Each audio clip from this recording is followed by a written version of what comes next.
ভারতের সাবেক রাষ্ট্রপতি এপিজে আব্দুল কালামকে নিয়ে যেন আলোচনার কোনো শেষই নেই। ভারতের তামিলনাড়ুর রামেশ্বরে এক দরিদ্র পরিবারে তার জন্ম হয়েছিল। ছোটবেলা থেকেই অভাবী সংসারে বেড়ে ওঠেন তিনি। একসময় আর্থিক অনটনের কারণে খবরের কাগজ বিক্রি করে পড়াশোনার খরচ জোগাতেন। তিনি ব্যক্তিগত জীবনেও চিরকুমার ছিলেন।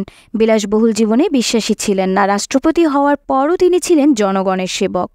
পুরো মাসের বেতনের টাকা তিনি দান করে দিতেন, ছাত্র আর শিশুদের নিয়েই সময় কাটাতেন। ভারতের বরেণ্য বিজ্ঞানী তথা সাবেক রাষ্ট্রপতি আব্দুল কালামের সম্পত্তির হিসাব দেখলে অনেকেরই বিশ্বাস হবে না। মৃত্যুর পর জানা যায় তার সম্পত্তি বলতে প্রায় ২৫০০ বই, একটি হাতঘড়ি, ৬টি শার্ট, ৪টি ট্রাউজার, ৩টি স্যুট ও এক জোড়া জুতা।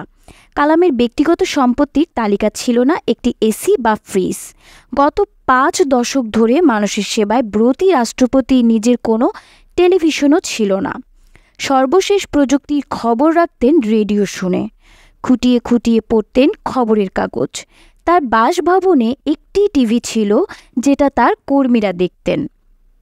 প্রয়াত এই রাষ্ট্রপতির স্থায়ী আমানতের হিসাব এখনও না মিললেও বলা যায় তিনি পরিবারের জন্য বিশেষ কিছুই রেখে যেতে পারেননি। তিনি যেদিন রাষ্ট্রপতি পদের জন্য মনোনীত হন তারপরই ব্যক্তিগত সব সম্পত্তি লিখে দেন রামেশ্বরের স্কুল ও অনাথ আশ্রমের নামে।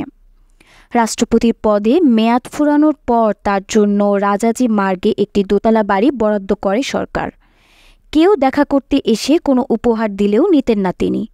তবে কালাম তার দাদার ১০০তম জন্মদিনে খুব উৎসাহ ছিলেন। তার পুরনো বাড়িতে একটি সোলার প্যানেল বসাতে পেরে খুব খুশি হয়েছিলেন।